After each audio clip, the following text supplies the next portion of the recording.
Inflation just hit a 40-year low, so much for that tariff hyperinflation.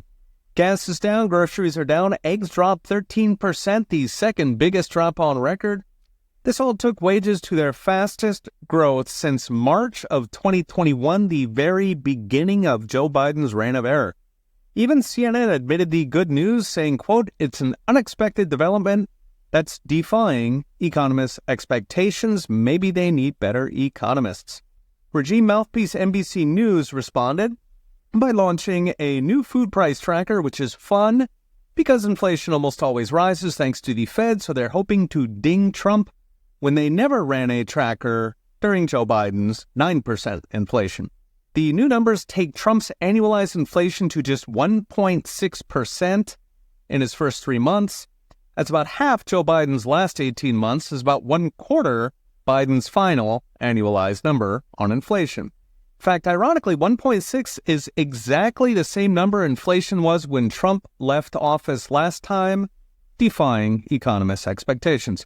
Breaking it down, over half the inflation that we did see was from shelter, where the Bureau of Labor Statistics uses a weird lagged shadow number that means most of it is actually left over from Joe Biden.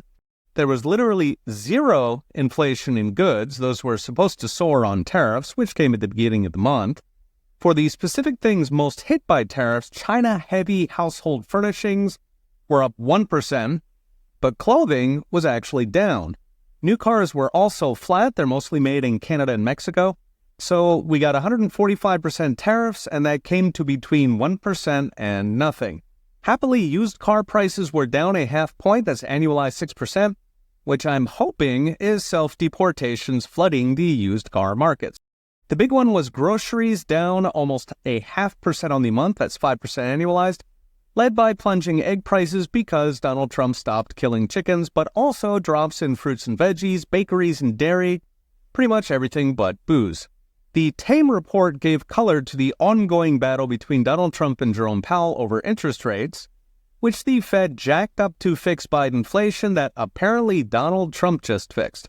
Last week, Charles Payne noted how China's central bank is moving heaven and earth in the tariff war, so they're cutting rates, dumping money, buying assets, whilst Jerome Powell sits back and does nothing. For 3 months now, Trump has delivered inflation numbers that are below the Fed's target, meaning normally they'd be looking at interest rate cuts.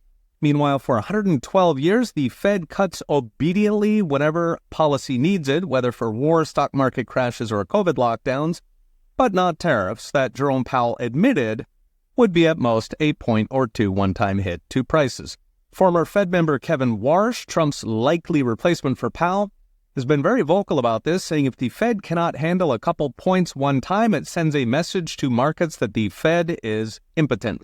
More likely, of course, Jerome just doesn't like Trump personally, probably doesn't like tariffs, and is trying to usurp the democratically elected president to run the country as an unelected Wall Street bureaucrat. So what's next? Brought to you by Unchained.com. Just 3 months in, Trump's ended Bidenflation, even with tariffs that were supposed to do the hyperinflation.